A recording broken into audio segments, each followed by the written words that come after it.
día, Lucho, ¿cómo estás? Te saluda Pablo y Emiliano aquí en la FINUR. Buen día, chicos, ¿cómo andan? ¿Qué tal? Bien, Un bien. placer, como siempre. Qué bueno escucharte, como siempre, gracias. Bueno, contanos, porque se presentó finalmente en los plazos que estaban previstos y ahora quedará, bueno, en manos, obviamente, de diputados y senadores de la legislatura el tratamiento de esta ley de presupuesto 2021. Sí, exacto. Ahora tenemos un plazo, siempre constitucionalmente corresponde que entre por diputados y luego va a senadores. Y sí, la verdad que hay muchas cosas para destacar y cosas que uno, en el contexto nacional en el que estamos, en el contexto económico que estamos, hay que, te diría, más que destacar, además celebrar. En medio de toda esta vorágine económica seguimos presupuestando y seguimos calculando nuestros recursos y nuestros gastos sin deuda. Claro. Lo afirma la propia ley de presupuesto, utiliza una parte de los recursos con el fondo anticrisis, es decir, seguimos teniendo fondo anticrisis, seguimos los puntanos teniendo esta posibilidad, esta ventaja de financiar nuestras necesidades con nuestros propios ahorros. Y esto es importantísimo en la Argentina de hoy. Vemos provincias que no pueden pagar salario, que tienen que endeudarse para pagar salarios. Luis, vemos que en esto, a ver, es más que valorable y resalta mucho, o al menos, no aquí porque estamos acostumbrados a este tipo de que las finanzas estén ordenadas, pero sí a muchos tal vez les resalta que el 50% de este presupuesto esté destinado para educación y para salud, algo que en algunos puntos del país parece no estar del todo claro cómo se va a trabajar, cómo hacer la metodología, y aquí en San Luis ya hay un presupuesto que apunta, por ejemplo, a innovar, que es la educación. Sí. Y en la composición del presupuesto, los proyectos, cuando uno habla de salud y habla de educación, ciencia y tecnología, son proyectos completos, es decir, cuando nosotros miramos la educación, la miramos en su integralidad y hay presupuestos donde uno puede observar mayor presencia, a lo mejor de ejecución de obras de educación, y otros donde el gasto corriente es mayor. Y acá quiero detenerme porque es parte de un proceso legislativo que tuvimos la semana pasada, que es una autorización para hacer una dispensa al formato o al modelo presupuestario, y esto lo van a escuchar, lo han estado escuchando ustedes sí. como periodistas, y es importante decirlo para aclararlo. Mira, la mejor manera de explicarlo, para que lo entienda un vecino. Por favor. Nosotros la semana pasada, con una sanción legislativa, y lo que hicimos fue suspender un inciso de la ley permanente de presupuesto que exigía que al momento de presentar el presupuesto, la exposición del presupuesto, debe estar previsto que vos debes gastar el 50% en obras, en gastos de capital, y 50% de gasto corriente. Esto es como una meta, y está muy bien, y esto ha permitido que San Luis crezca como crece y va a seguir creciendo. En particular, este año se pidió una dispensa de ese inciso, es decir, en la forma de presentación, de exposición del presupuesto, porque el contexto es el siguiente. Vos tenés, siguiendo la serie anual, desde el 2016, 17, 18, 19, en lo que estamos ejecutando el 20, lo que están proyectando para el 21, realmente no logran controlar ni la inflación, ni lo que se llama hoy esta inflación, que es el peor de los escenarios. Claro. Que es cuando se producen menos bienes a un costo mayor. Digo, Lucho, Entonces, perdón, para poner un punto ahí, porque está muy claro lo que nos estás contando. Esto sería como que no se puede prever lo que va a venir en esta Argentina en el contexto en el que nos encontramos, no solo por la pandemia, ¿no? Sí, se puede prever de alguna manera, no con certeza, claro, y con cierto pesimismo en realidad.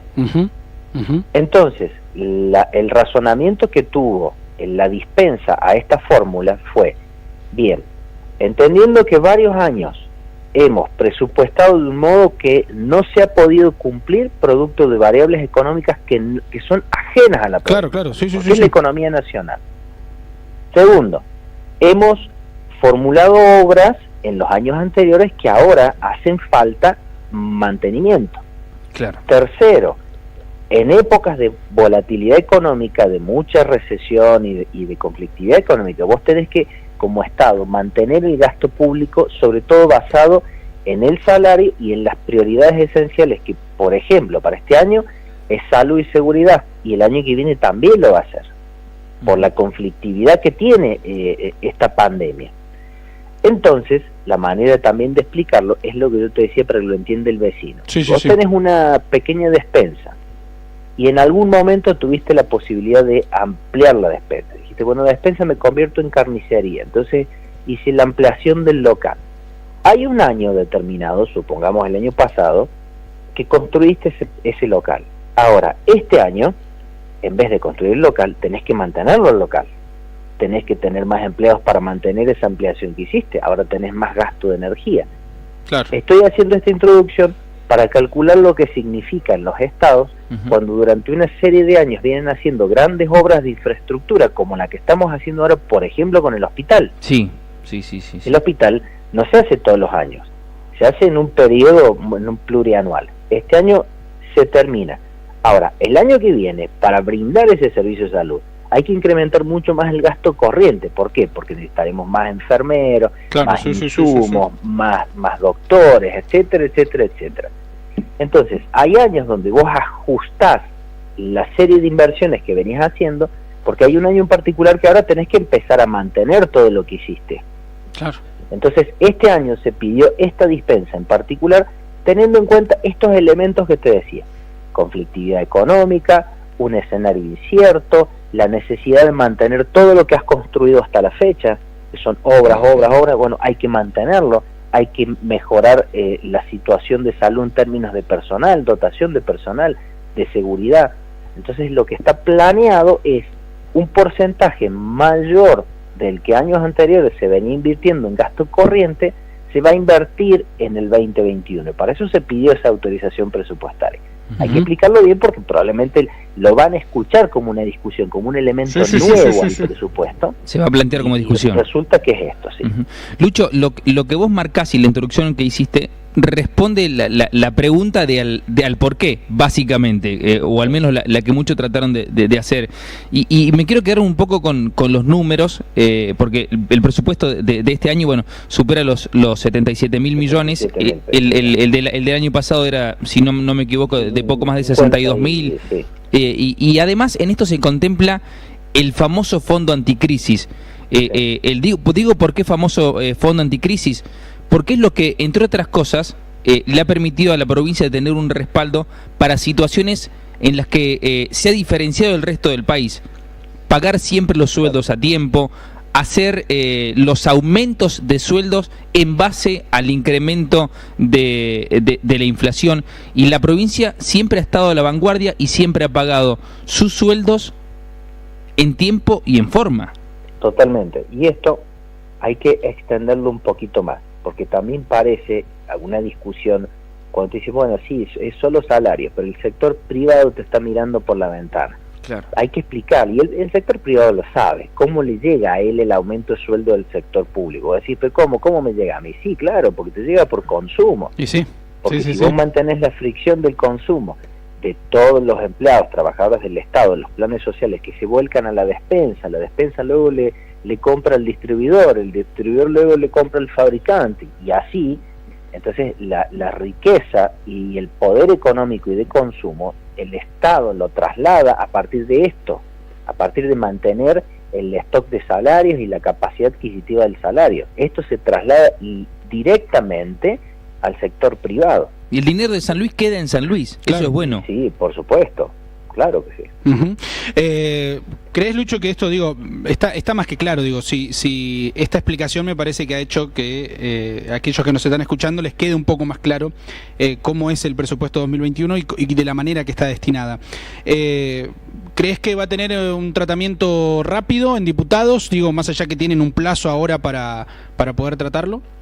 Siempre se toman todos los tiempos. Y es razonable y es entendible, porque a ver, desde el punto de vista político hay distintos bloques que representan el Parlamento, que tienen intereses distintos, que tienen miradas distintas, que está bien discutir con ellos, porque a veces aportan miradas que son muy interesantes, hay que ser respetuosos también de la oposición, porque en definitiva han sido votados por un sector que quieren que ellos expresen determinadas cuestiones. Entonces el presupuesto en general, igual que la cuenta de inversión, hay ciertas leyes que en el año parlamentario tienen mucha discusión, y está bien, Por supuesto hay que cumplir con los plazos, tiene 35 días cada cámara, pero en definitiva yo creo que va a salir, Dios quiera que no pase lo que pasó en los últimos 2 años, que se acudieron a, te diría, ficciones legislativas, porque realmente se violaron todos los métodos legislativos y terminaron dejando a la provincia en la situación de tener que aprobar el presupuesto de manera ficta, es decir, por decreto, por vencimiento del plazo. Y dejar a la provincia sin dinero es prácticamente así, digo. Dios quiera que este año no suceda eso. Bueno, esperemos que haya también una madurez política de los diferentes sectores para poder discutir, digo, porque esto así comenzó esta entrevista, Luis. Vos decías, bueno, esto que se discuta, digo, están todas las cartas puestas sobre la mesa y toda disposición. Aparte es la obligación. Bueno, por supuesto, digo, dentro del recinto. Como sí, por supuesto. Totalmente, es así. Bien. Bueno, nos decías entonces que este presupuesto no ha sido ni muy optimista ni muy pesimista. Han buscado, digo, se ha buscado lo que se ve, ¿no? Por lo que ha hecho Hacienda es tratar de buscar un punto intermedio. Exacto. Bueno, uno lo que mira son indicadores y hay organismos públicos y privados que hacen proyecciones de la economía, como por ejemplo, fijarte que el año que viene vamos a estar hablando de un dólar oficial cercano a los 120 pesos. Hoy la oficial está en alrededor de los 80. Fíjate que esa diferencia, que es prácticamente más de un 40%, para hacer el cálculo sobre los 80, bueno, esto significa que va a haber una inflación alta.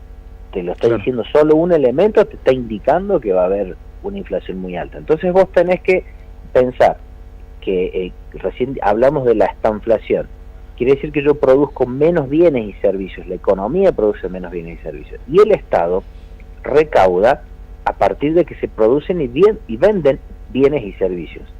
Se suele producir una ficción, que es que uno dice, bueno, el Estado tenía 1.000 millones y el año que viene va a recibir 1.500, bravo, ganó. No ganó, porque en realidad el costo del año que viene para vivir significa que con 1.500 millones me alcanza menos que este año con 1.000. ¿Y esto por qué? Por la estanflación. Porque los bienes y servicios son más caros, hay una ficción en la recaudación tributaria, pero en realidad el costo de mantener eso es más alto que el año anterior. Este es el escenario complicado que tenemos. Venimos del año pasado, este año, mucho más con la pandemia, y la economía para el año que viene un poco pesimista. Otro de los puntos es que, bueno, la Nación todavía tampoco, son otros tiempos también, pero no ha presentado todavía el presupuesto para el próximo año, y esto también hace que no haya tampoco una base, ¿no? Digamos, como para... Es un problema, es un gran problema del federalismo, porque las provincias, te guste o no, no es que dependan de la Nación, a ver, porque la coparticipación es un sistema de distribución, pero la riqueza se produce en las provincias. Solo que la Nación toma ese flujo de dinero y luego lo reparte. Porque acá te van a aparecer los que dicen, no, pues la Nación es dadora. No. Las provincias son productores de su propio dinero. Claro. Pero si la Nación no presupuesta antes que las provincias lo están haciendo un poco a ciegas, van tanteando. Pero la Nación tiene que presupuestar antes, para que cada provincia tenga certeza de la cuota de participación que va a tener.